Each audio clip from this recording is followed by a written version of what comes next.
I was pouring my second cup of coffee on a Tuesday morning in September when I heard someone trying to force open my front door. Not knocking, not ringing the doorbell, actually trying to break in.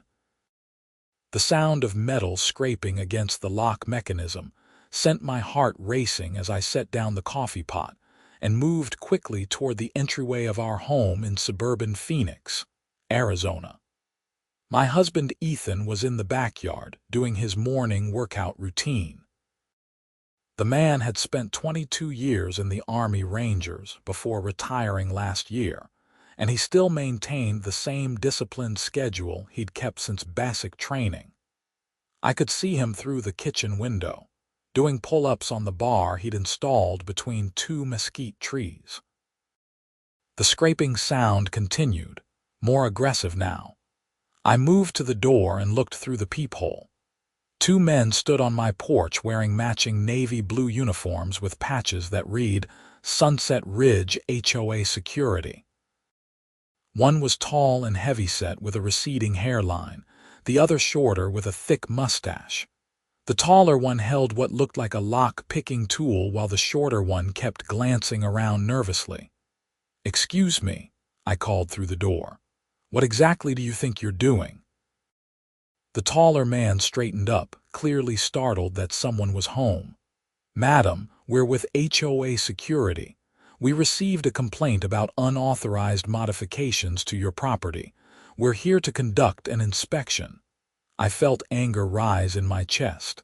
An inspection? By breaking into my house? The HOA bylaws give us access to any property for inspection purposes, the shorter man said, his voice trying to sound authoritative but coming out uncertain. "Not without notice and definitely not without the homeowner present and giving permission," I shot back. "And you certainly don't break down doors. I'm calling the police." "Madam, that won't be necessary," the taller man said quickly. "Just open the door and let us do our inspection. It will only take a few minutes."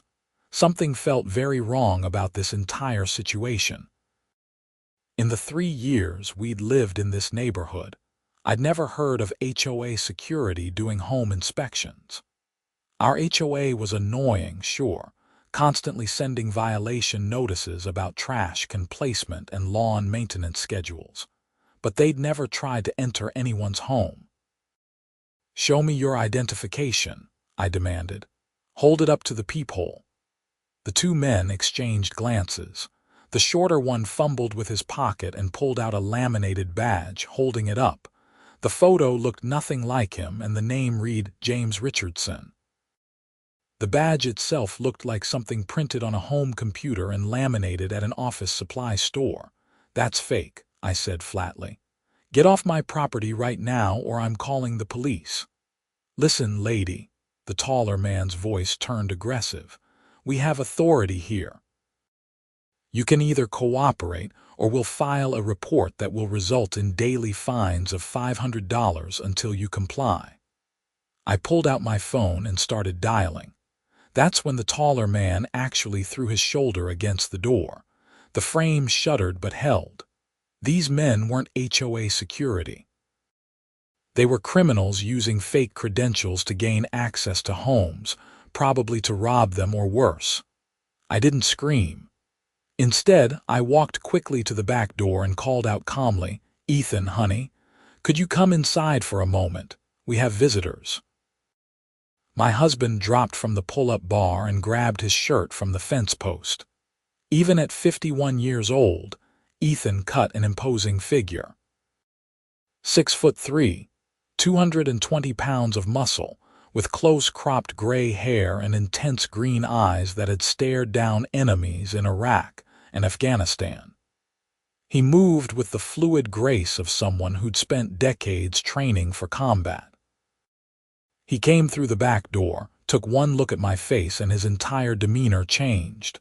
The relaxed expression disappeared, replaced by what I privately called his operator mode. His eyes sharpened, his posture shifted subtly, and he suddenly looked extremely dangerous. "What's going on?" His voice was calm, controlled. Two men at the front door claiming to be HOA security. They were trying to pick the lock to get inside. Now they're threatening me with fines, and one of them just tried to force the door open. Ethan moved to the front door and looked through the peephole. His jaw tightened. He unlocked the door and stepped outside so quickly the two men stumbled backward. "Gentlemen," Ethan said quietly, "I think you need to explain what you're doing trying to break into my home." The taller man tried to recover his composure. "Sir, we're HOA security. We have the right to inspect properties for violations." "Is that so?" Ethan crossed his arms. "What's your name, Officer Martinez?" the man said. "Officer." Ethan's eyebrow raised slightly. "That's interesting terminology. You're not police officers, so why are you using that title?" "It's just what we call ourselves in the security division," Martinez stammered. "Show me your identification." "Real identification. Driver's license." The two men exchanged nervous glances again. The shorter one started backing toward the driveway. "Look, man, we don't have to show you anything. We're just doing our jobs. Your job is breaking into houses." Ethan's voice remained calm, but there was steel underneath. "Here's what's going to happen. You're going to stay right here while my wife calls the police. If you try to leave, I will detain you until they arrive. If you try to enter my home, you will regret it. Are we clear?" Martinez puffed up his chest, trying to assert dominance. "You threatening us. We'll have you arrested for assault." "I haven't touched you," Ethan said. "Yet, but I have you on video attempting to break into my home." He pointed to the Ring doorbell camera mounted beside the door. "Which means I have you on camera committing attempted burglary. So you can wait here peacefully for the police, or you can add more charges by trying to flee or assault me. Your choice." I was already on the phone with 911, explaining the situation to the dispatcher. She told me to stay inside and confirmed officers were en route. Estimated arrival time 6 minutes. The shorter man bolted. He ran down the driveway toward a white van parked on the street. Ethan didn't chase him, just watched and memorized the license plate number, calling it out to me so I could relay it to the dispatcher. Martinez tried to follow, but Ethan sidestepped into his path. "I wouldn't." "Get out of my way," Martinez growled, reaching toward his belt. For a horrible second, I thought he might have a weapon. But Ethan moved faster than I'd ever seen him move outside of the training videos he'd shown me from his Army days. One moment Martinez was reaching for his belt, the next he was face down on the concrete porch with Ethan's knee in his back, and his arm twisted behind him in a control hold. "Don't move," Ethan said calmly. "You reached for what I perceived as a weapon. I defended myself." The cameras caught everything. Martinez thrashed for a moment, then went still when he realized he couldn't break free. "You're going to jail for assault." "No, I'm not. Citizens have the right to detain someone committing a felony. Attempted burglary is a felony. You're staying right here." The sirens approached within 4 minutes. 2 Phoenix Police Department patrol cars pulled up in front of our house, lights flashing. 4 officers emerged, hands on their weapons until they assessed the situation. "He attacked me," Martinez shouted immediately. "I want him arrested." "Sir, please remain calm," one of the officers said, approaching Ethan. "Let him go and step back." Ethan complied immediately, releasing Martinez and moving back with his hands visible. "Officer, I'm Ethan Patterson. That man and an accomplice attempted to break into my home claiming to be HOA security. They had fake badges and were trying to pick my lock. When confronted, they became aggressive and threatened my wife. The second suspect fled in a white van, license plate. He rattled off the number he'd memorized. The officer radioed the information while his partner helped Martinez to his feet and put him in handcuffs. Another officer came to talk to me, taking my statement. I showed him the footage from our Ring camera, which captured everything clearly, including the attempted lock picking and Martinez throwing his shoulder against the door. "We've had reports of this scam in other neighborhoods," the officer told us after reviewing the footage. Fake HOA security or inspectors gain access to homes, then rob them while the residents are distracted or forced into another room. You did the right thing by not letting them in. Martinez was loaded into one of the patrol cars, still protesting his innocence. Within 20 minutes, another call came over the radio. The white van had been pulled over on Interstate 10, and the driver, along with the other suspect, was in custody. "We'll need you both to come down to the station to give formal statements," the officer said. "Probably within the next few days. But based on this footage and their prior records, these guys are looking at serious time." After the police left, I sank onto the couch, adrenaline finally catching up with me. My hands were shaking. Ethan sat beside me and pulled me close. "You okay?" he asked quietly. "Yeah, just processing. What if you hadn't been here?" But I was. "And you handled it perfectly. You didn't panic, you didn't let them manipulate you, and you called for help." "What do you think they really wanted?" Ethan's expression darkened. "Best case scenario, rob the house.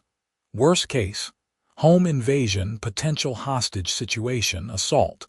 People who are willing to break into occupied homes are dangerous. They're either desperate or predatory." The thought made me feel sick. We spent the rest of the morning giving more detailed statements to detectives who came by, handing over all the camera footage from multiple angles. Our home security system had captured the entire incident from 4 different cameras. But that wasn't the end of it. 2 days later, on Thursday afternoon, I received a certified letter from the Sunset Ridge Homeowners Association. I signed for it at the door and opened it with growing disbelief. The letter, signed by HOA President Deborah Jennings, stated that we were in violation of multiple HOA bylaws, including obstruction of official HOA business, assault on HOA personnel, and failure to cooperate with mandatory property inspections. We were being fined $15,000, due immediately, and faced legal action if we didn't comply. I read it 3 times, my anger building with each pass. Then I called Ethan, who was at the gym. "They did what?" His voice was dangerously quiet when I finished reading the letter aloud. "Can they actually do this? Those men were criminals, not real HOA security." "No, they absolutely cannot do this. This is either gross incompetence or something worse. I'm coming home. Don't respond to anything until I get there." While waiting for Ethan, I did some research on our HOA. Sunset Ridge Homeowners Association covered about 300 homes in our subdivision of Phoenix. Deborah Jennings had been president for 4 years, and from what I could find on neighborhood social media groups, she was notorious for aggressive enforcement of even the pettiest rules. People complained about her constantly.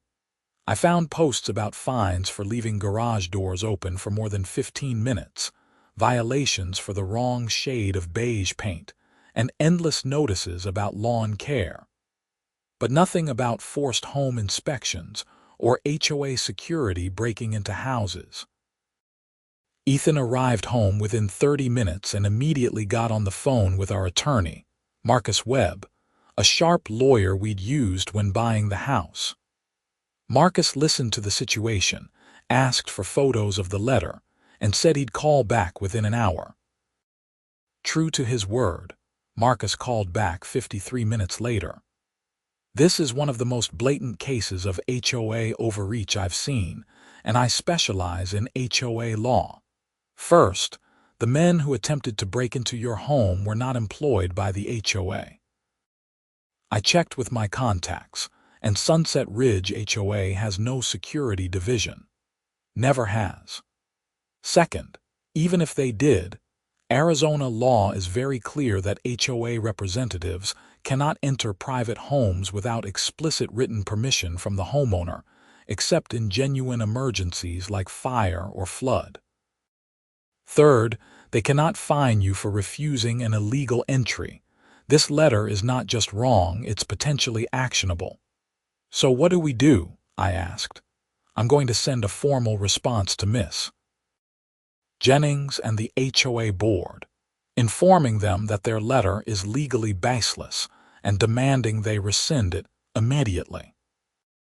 I'm also going to suggest strongly that they retain legal counsel, because if they pursue this, you'll have grounds for a substantial lawsuit against the HOA for harassment, emotional distress, and abuse of authority. You think Deborah Jennings knows those men weren't real HOA security? Ethan asked, his tactical mind already working through possibilities. Marcus was quiet for a moment. That's an interesting question. Either she doesn't know and is incompetently backing fake security without verifying anything, or she does know and is trying to intimidate you anyway. There's a third possibility I don't want to speculate about without more evidence. That she's connected to them, Ethan said flatly. Like I said, I don't want to speculate, but I will say that I'm going to suggest to my contacts in the police department that they look into that angle. The timing is suspicious. 2 men show up claiming to be HOA security. You defend your home, and within 48 hours the HOA president sends you a massive fine for interfering with HOA business. She shouldn't have any record of, because it never happened through official channels. That night, I couldn't sleep. I kept thinking about Martinez trying to break in, about what might have happened if Ethan hadn't been home, about Deborah Jennings and what she knew or didn't know. Ethan held me close, and eventually I drifted off. Friday morning brought more developments. Detective Sarah Morrison from Phoenix PD called and asked if we could come to the station. She had information about our case and wanted to discuss it in person. We drove to the police station, and Detective Morrison led us to a small conference room. She was in her early 40s, with sharp eyes and an efficient manner. "Thank you for coming in," she said, spreading out several folders on the table. "I wanted to update you on the investigation and ask a few more questions. The 2 men you encountered, Roberto Martinez and James Kowalski, have extensive criminal records. Home burglary, theft, fraud. They've been running this HOA security scam for about 6 months across Phoenix and Scottsdale. You're the first homeowners who didn't let them in." "How many homes have they hit?" Ethan asked. 12 that we know of. Total losses around $300,000 in cash, jewelry, and other valuables. They're smart about it. They target middle-class neighborhoods with active HOAs, bank on people being intimidated by authority figures, and they work fast. Get inside, force the homeowners into one room under the guise of inspection, and one guy stands guard while the other ransacks the bedrooms looking for valuables. I felt sick. We could have been victims 13 and 14. Yes, but here's where it gets interesting. Detective Morrison pulled out another folder. When we searched their van, we found a list. Addresses, names, details about the homes, whether residents work from home, what kind of cars they drive, intelligence gathering. Your address was on that list. She slid a photocopy across the table. There was our address, and beside it, notes in cramped handwriting. Wife home most days. Husband military, may be armed. 2-story corner lot. Home security system visible. High value target, proceed with caution. High value target, I said. They did research, Ethan observed, studying the document. Where did they get this information? That's what I wanted to ask you about, Morrison said. Some of this is public record or observable, but some of it is quite specific. The note that you're military, for instance. That's not information that's easily available unless someone told them. Our HOA has that information, I said slowly. When we bought the house, we had to fill out forms with employment history, emergency contacts, all that. Morrison nodded.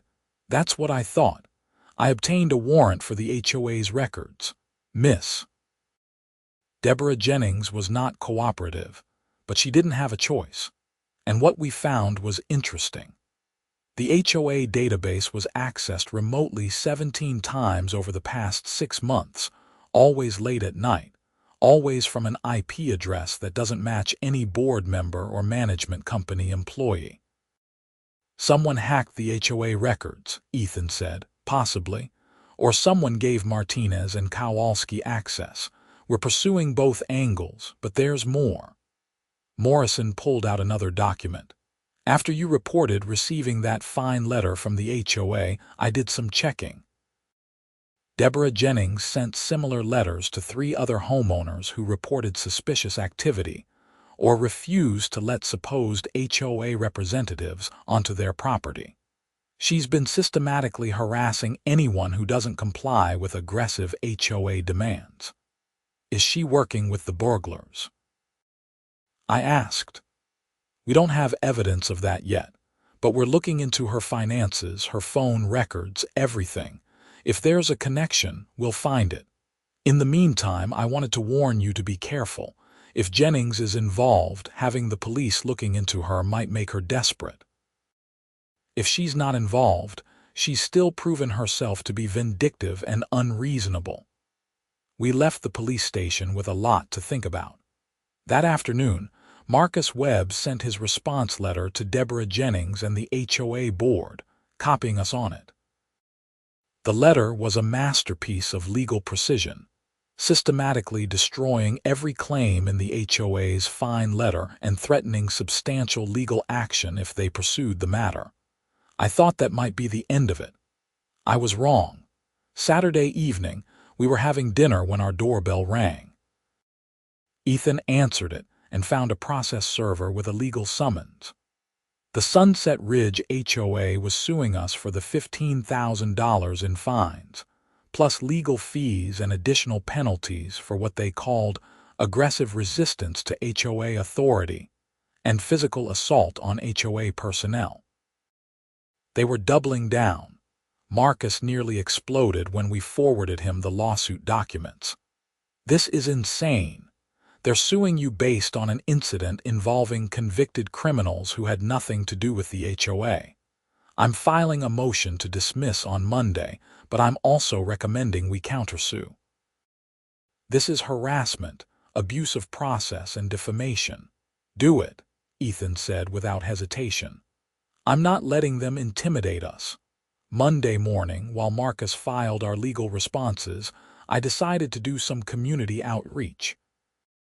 I posted in the Sunset Ridge neighborhood Facebook group, explaining what had happened. I was careful to stick to facts and avoid anything that could be considered defamatory, but I laid out the timeline. Fake security trying to break into our home, police arresting them, and the HOA fining us for defending our property. The response was immediate and overwhelming. Within 2 hours, over 100 comments flooded in. Neighbors shared their own stories of harassment from Deborah Jennings.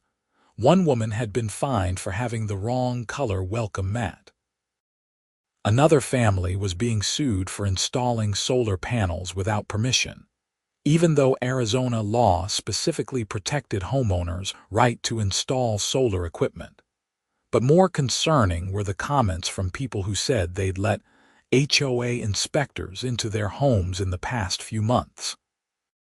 3 different families reported that men in uniforms claiming to be from the HOA had come to their doors, and they'd allowed them inside to avoid problems. 2 of those families reported items going missing afterward, but hadn't connected it to the visits. I screenshot everything and sent it to Detective Morrison. She called back within an hour. "This is excellent," she said. "Can you ask those homeowners to contact me directly?"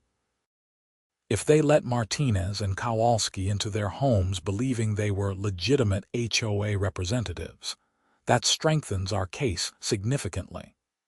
It also establishes a pattern that will be very useful if we can connect Deborah Jennings to the operation. Over the next week, more pieces fell into place. Detective Morrison and her team worked the case hard. They traced the IP address that had accessed the HOA database to a coffee shop in Scottsdale, but security footage from the relevant dates showed Roberto Martinez using a laptop there on 3 separate occasions. He'd been hacking into the HOA system to gather intelligence on targets. But the question remained, how had he gotten the access credentials? The HOA database was password protected, and while not Fort Knox, it wasn't trivial to hack either. The break came from an unexpected source. James Kowalski, the shorter burglar, decided to cooperate with prosecutors in exchange for a reduced sentence. His attorney reached out to Morrison and arranged a proffer session. Morrison called us on a Friday afternoon, 2 weeks after the initial incident. You need to hear this. Kowalski rolled on everyone, Martinez and someone else you'll find interesting. Deborah Jennings, Ethan said, close. Her son, Kyle Jennings. 26 years old, lives with his mother, history of petty crime and drug problems. According to Kowalski, Kyle approached Martinez at a bar about 8 months ago with a business proposition. Kyle had access to his mother's computer, including her HOA login credentials. He could provide detailed information about every home in the neighborhood, which owners had money, who was home during the day, all of it. In exchange, he wanted 20% of everything they stole. I felt cold. Does Deborah know? That's the question we're investigating now. Kyle claims his mother had no idea, but we're skeptical. The timing of her harassment campaign against homeowners who resisted the fake inspectors is suspicious. We executed a search warrant on the Jennings home this morning. Kyle was arrested, and Deborah is being questioned. That evening, the neighborhood Facebook group exploded again. News spread that Kyle Jennings had been arrested in connection with the burglaries. People were posting Ring camera footage of him walking through the neighborhood at odd hours, taking photos of homes. He'd been casing targets in plain sight, and nobody had thought anything of it because he was the HOA president's son. The HOA board held an emergency meeting on Saturday morning. 7 board members attended, and from what I heard through neighborhood gossip, it was heated. Several board members claimed they'd been kept in the dark about the lawsuit against us, and were furious when they learned the details. By Saturday evening, Deborah Jennings had been removed as HOA president by a vote of 6-1. She was the only vote in her favor. The new interim president, a retired accountant named Harold Chen, called us Sunday morning. Mr. and Mrs. Patterson, this is Harold Chen. I was just appointed interim president of the Sunset Ridge HOA board. I wanted to call personally to apologize for everything that's happened. The board voted unanimously last night to withdraw the lawsuit against you and rescind all fines. We're also conducting a full audit of Ms. Jennings' tenure as president because we're concerned there may be other irregularities. That's a start, Ethan said carefully. We had him on speakerphone. I understand you have every right to be angry and cautious. The board would like to meet with you and your attorney to discuss how we can make this right. We're also implementing new policies to prevent anything like this from happening again. We agreed to meet with the board, and Marcus joined us Tuesday evening at the HOA Community Center. The 7 board members looked somber and embarrassed. Harold Chen led the meeting. First, let me reiterate our apology. The board failed in our oversight duties. We trusted Ms. Jennings to handle HOA business appropriately, and she abused that trust. We're committed to transparency going forward. Marcus had prepared a list of demands. My clients appreciate the apology, but we need concrete actions. First, a public statement from the board acknowledging that the Pattersons acted appropriately in defending their home and that the fines and lawsuit were baseless. Second, reimbursement of all legal fees they've incurred. Third, a complete reform of HOA policies regarding property access and enforcement procedures. Fourth, a formal investigation into all fines and enforcement actions taken during Miss Jennings' tenure, with refunds where appropriate. The board members looked at each other. Finally, Harold nodded. We agree to all of that. We're also implementing mandatory training for all board members on Arizona HOA law and homeowner rights, and we're hiring a professional management company to handle day-to-day operations with board oversight. There's one more thing, I said. What about all the families who were burglarized? Has the HOA reached out to them? Harold looked uncomfortable. That's complicated. The HOA itself didn't commit those crimes. But the HOA's security failures enabled them, Marcus said sharply. Miss Jennings' son used HOA resources to facilitate the burglaries.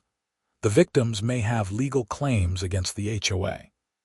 We're consulting with our insurance carrier and legal counsel about that, Harold admitted. It's not something we can resolve tonight, but I promise you we're taking it seriously. The meeting lasted 2 hours. By the end, we had a written agreement that included everything Marcus had demanded, plus a commitment that I would be added to a newly formed oversight committee to review HOA policies and procedures. The board wanted someone with recent experience of their failures to help fix things. Meanwhile, the criminal case moved forward. Martinez refused to cooperate and maintained his innocence despite overwhelming evidence. Kyle Jennings took a plea deal, agreeing to testify against Martinez in exchange for a 5-year sentence with possibility of parole after 3. The question of Deborah Jennings' involvement remained murky. The police investigation found no evidence of direct communication between her and the burglars. No suspicious payments, no phone calls, nothing that proved she knew what her son was doing. But they did find evidence of something else. Detective Morrison called us 3 weeks after the initial incident. We've completed our investigation into Deborah Jennings. We can't charge her with conspiracy to commit burglary because we can't prove she knew about her son's activities. But we found extensive evidence of embezzlement from the HOA. What? I said. Over her 4 years as president, she funneled approximately $80,000 from HOA funds into personal accounts. She used multiple methods: fake vendors for services never rendered, inflated costs for legitimate services with kickbacks, direct transfers disguised as authorized expenses. We're charging her with theft, fraud, and abuse of fiduciary duty. The neighborhood reacted with shock and anger. An emergency HOA meeting was called where Harold Chen presented the findings of the financial audit. The embezzlement was worse than initially reported. Over $90,000 had been stolen, affecting the HOA's reserves and explaining why common areas had been neglected and maintenance requests ignored. Several homeowners stood up at that meeting and shared their stories. One elderly couple had been threatened with foreclosure over unpaid fines. They insisted they'd paid. When the audit checked the records, their payments had been recorded as received, but the money had been diverted to one of Deborah's personal accounts. They'd nearly lost their home because of her theft. The HOA voted unanimously to pursue criminal charges and civil recovery. Within days, Deborah Jennings was arrested and charged with multiple felonies. Her lawyer tried to argue that she'd been under emotional strain, that her son's drug addiction had created financial pressures, that she deserved mercy. But the prosecutor, a sharp woman named Angela Torres, had no patience for excuses. I attended the preliminary hearing, curious to see Deborah face to face after everything she'd put us through. She looked smaller than I'd imagined, a thin woman in her mid-50s with badly dyed blonde hair and a pinched expression.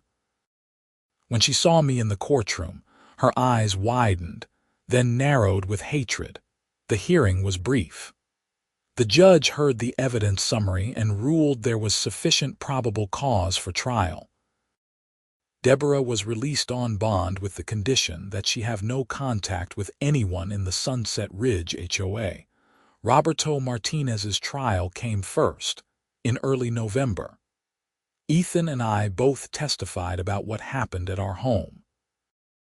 The jury heard from other victims, saw evidence from the burglaries, and deliberated for less than 3 hours before returning guilty verdicts on all counts. Martinez was sentenced to 18 years in prison. Deborah Jennings' trial was scheduled for January, but her lawyer negotiated a plea deal at the last minute. She pleaded guilty to theft and fraud charges in exchange for a sentence of 6 years in prison, and an order to pay full restitution to the HOA, though everyone knew she didn't have the money to do so. At her sentencing hearing in late January, almost 5 months after the attempted break-in at our home, the judge allowed victim impact statements. Harold Chen spoke on behalf of the HOA. 3 homeowners who'd been burglarized spoke about how the crimes had affected their sense of security. The elderly couple who nearly lost their home spoke about the stress and fear they'd experienced. Then I stood up. The judge nodded at me to proceed. "Your Honor, what Deborah Jennings did went beyond stealing money or enabling her son's crimes.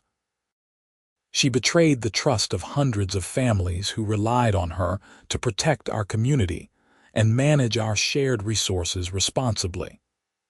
When my husband and I defended our home from criminals, she tried to punish us for it. She used her position of authority to harass, intimidate, and threaten people who were trying to do the right thing. She created an environment where people were afraid to stand up for themselves because they feared retaliation from the HOA.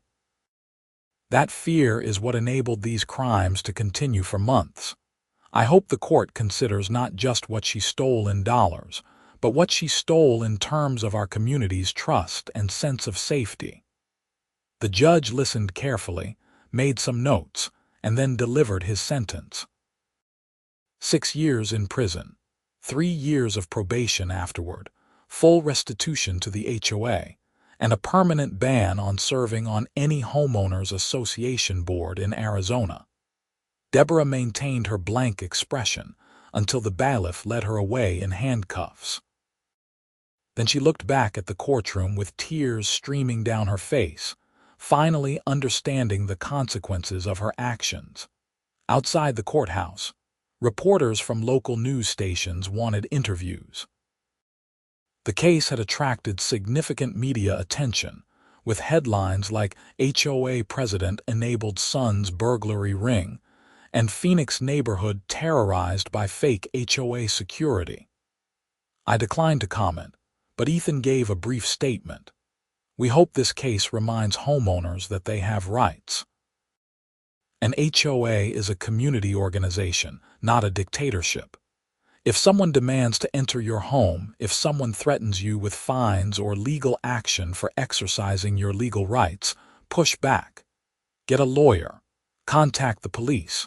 Don't let anyone bully you in your own home." Life slowly returned to normal. The HOA implemented the reforms they'd promised. A professional management company took over day-to-day operations, and the board became a true oversight body rather than a rubber stamp for an autocratic president. The policies were rewritten to emphasize homeowner rights and limit HOA authority to reasonable, legal bounds.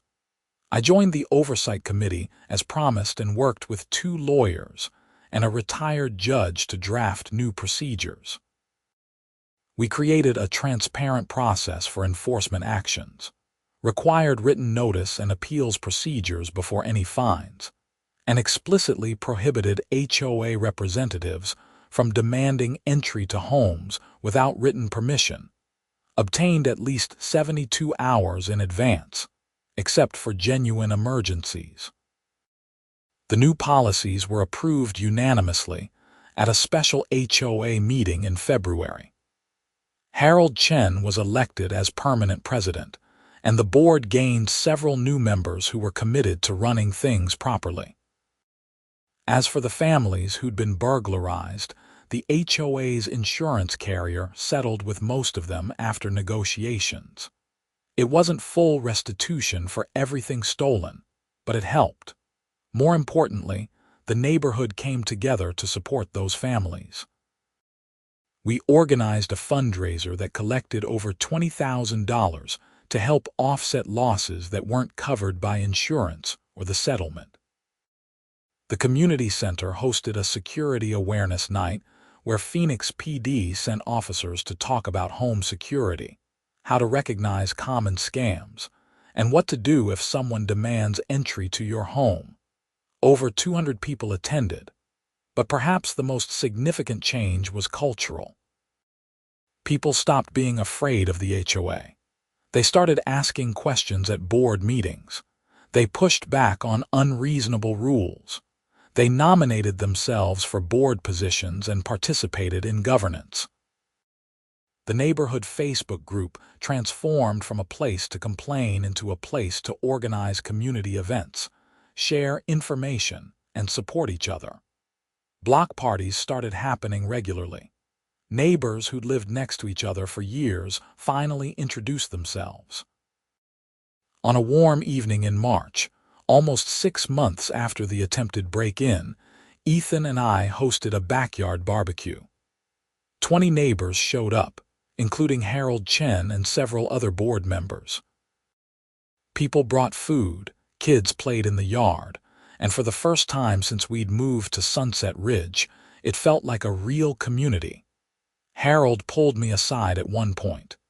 "You know, in a weird way, what happened might be the best thing for this neighborhood." We were sleepwalking through HOA governance, letting one person run everything without oversight. It took a crisis to wake us up. "I wish there'd been a less traumatic way to learn that lesson," I said. "So do I, but I'm grateful it ended the way it did." You and Ethan standing your ground probably saved other families from being victimized, and your willingness to stay involved and help fix things rather than just walking away or suing everyone in sight, that set an example. "We're all neighbors," I said. "We have to live here together." "Might as well make it work." Ethan appeared with a plate of grilled chicken. "Food's ready. Harold, you want some?" "Absolutely." Later that night, after everyone had gone home and we were cleaning up, Ethan wrapped his arms around me from behind as I rinsed dishes. "You okay?" he asked. "Yeah." I was just thinking about that morning, if things had gone differently. But they didn't. We handled it right. The system worked eventually. Justice was served. "You know what's funny? Before you retired, I used to worry about you being in danger. Deployments, training exercises, all of it. I never thought I'd need your military training to protect our own home in suburban Phoenix." Ethan laughed. "Life's unpredictable, but that's why you stay alert and trust your instincts. You knew something was wrong before I even got to the door. You didn't let them manipulate or intimidate you. That's not military training. That's good judgment. We make a good team. We always have." The following weeks brought final closure to the case. Roberto Martinez filed an appeal, but it was denied. James Kowalski was released on parole after serving his reduced sentence, and immediately moved to New Mexico to live with family. Kyle Jennings was transferred to a minimum security facility, where he'd be eligible for parole in about 2 years, if he maintained good behavior and completed substance abuse treatment. Deborah Jennings tried to file an appeal as well, but her lawyer withdrew from the case, and she couldn't afford to hire a new one. The appeal was dismissed for lack of prosecution. She would serve her full sentence. The HOA's insurance carrier finished settling all claims related to the burglaries, paying out a total of nearly $400,000 to affected homeowners. Our insurance premiums went up as a result, but only modestly, and the board voted to use reserve funds to subsidize the increase for 2 years.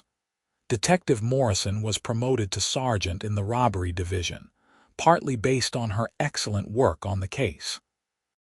She sent us a nice note thanking us for our cooperation and saying that our willingness to fight back had helped crack open a criminal operation that might have continued for years otherwise. Marcus Webb became the HOA's primary legal counsel, helping navigate the complex process of recovering embezzled funds, reforming policies, and dealing with the insurance claims. He gave us a significant discount on our legal fees and told us we were his favorite clients because we'd actually been right about everything and made his job easy. As spring turned to summer, life in Sunset Ridge settled into a comfortable rhythm. The HOA operated efficiently under professional management. The board met monthly and actually discussed substantive issues rather than rubber stamping a president's decisions. Committee meetings were well attended and productive. The neighborhood itself thrived. People maintained their properties because they took pride in the community, not because they feared fines. Children played in the streets and parks safely. Block parties happened monthly. One afternoon in June, I was working in the garden when a car pulled up in front of our house. A young couple got out, looking around with the eager expressions of potential home buyers.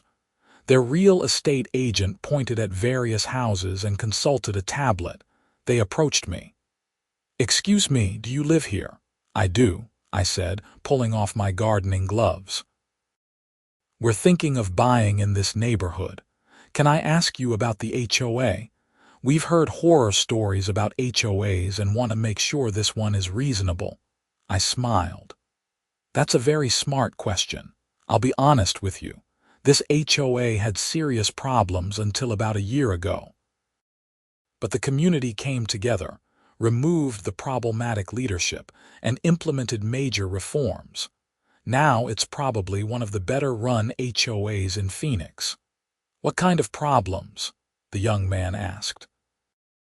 I gave them a brief, diplomatic summary of what had happened, emphasizing how the community had responded and fixed things. "So if you're asking whether the HOA is trustworthy now, I'd say yes. But more importantly, the homeowners here are engaged and active. We don't let anyone run things without oversight anymore. That's your real protection." They asked a few more questions about the neighborhood, schools, safety. I answered honestly and gave them my phone number if they wanted to talk more after thinking things over. After they left, Ethan came out with 2 glasses of iced tea, recruiting new neighbors, maybe. They seemed nice. Asked good questions about the HOA. That's a good sign. People who ask questions are people who won't put up with nonsense. Exactly what this neighborhood needs more of. We sat on the porch in the late afternoon sun, watching neighbors walk dogs and kids ride bikes. The Johnsons across the street were having their driveway repaved. The Tran family next door was installing new landscaping. Normal, peaceful suburban life. "You ever think about moving?" Ethan asked. "Sometimes, but I like it here now. We've built something good." "We helped build something good," he corrected. "There's a difference. You can move into a good neighborhood or you can help create one. We did the latter." Very philosophical for a military guy. I had 22 years to think about what makes communities work. Trust, shared values, willingness to stand up for what's right. Same principles whether you're talking about an army unit or a suburban HOA. The young couple ended up buying a house 3 streets over. They introduced themselves at the next HOA meeting and volunteered to join the communications committee. Good people, just like Ethan had predicted. By the time the first anniversary of the attempted break-in rolled around in September, so much had changed that it felt like ancient history. The HOA held a community celebration event at the neighborhood park, with food trucks, live music, and activities for kids. Harold Chen gave a brief speech thanking everyone for their engagement and commitment to the community. He specifically mentioned the crisis that had led to the reforms, though he kept it vague enough that the kids in attendance wouldn't understand. A year ago, our community faced challenges that could have torn us apart, he said. Instead, we came together. We fixed what was broken. We built something stronger. That's what community means. Not just living near each other, but supporting each other and holding each other accountable. Thank you all for making Sunset Ridge a place we're proud to call home. People applauded. Kids ran around playing tag. The food truck line stretched across the parking lot. It was a perfect Arizona evening, warm but not too hot, with a gentle breeze. Ethan and I sat at a picnic table with several neighbors, eating tacos and watching the sunset paint the sky orange and pink. Someone made a joke about HOA violations for unapproved sky colors. Everyone laughed. "You know," said Jennifer from 2 houses down, "I've lived here for 8 years and this is the first HOA event I've actually enjoyed attending. It used to feel like obligation. Now it feels like community." "That's because it is community now," her husband Tom added. "Real community, not just houses near each other with a bully in charge." The conversation drifted to other topics. Schools, sports, weekend plans, normal neighborly chat. Eventually, people started heading home as the evening cooled and kids got tired. Ethan and I walked home hand in hand. The streets were quiet except for the sound of crickets and distant conversations from porches. "Good day," he said simply. "Very good day." Inside our home, the same home that 2 criminals had tried to break into a year ago, we felt completely safe. The security system was armed, but more importantly, we knew our neighbors had our backs. If anything suspicious happened, someone would notice and someone would care. That night, as I was falling asleep, I thought about how much can change in a year. How a single moment of choosing to stand up to injustice can ripple outward and transform an entire community. How crisis can become catalyst and fear can become strength. The attempted break-in had been terrifying. The HOA's retaliation had been infuriating. But the end result was a neighborhood that actually worked the way neighborhoods should, with engaged residents who cared about each other and weren't afraid to hold their leaders accountable. Deborah Jennings had tried to build a little kingdom where she had absolute power. Instead, she'd created a community that learned the value of distributed authority and active participation. Roberto Martinez and his partners had seen the neighborhood as a collection of easy targets. Instead, they'd awakened a community that looked out for each other. In the end, the bad guys went to prison. The community was stronger. And Ethan and I had a home we loved in a neighborhood that finally lived up to its potential. Sometimes things work out the way they should. Not quickly, not easily, but eventually. Justice prevails, communities heal, and life goes on. The important thing is to stand your ground when it matters, fight for what's right, and never let anyone make you feel powerless in your own home. That's what we'd done, and it had made all the difference.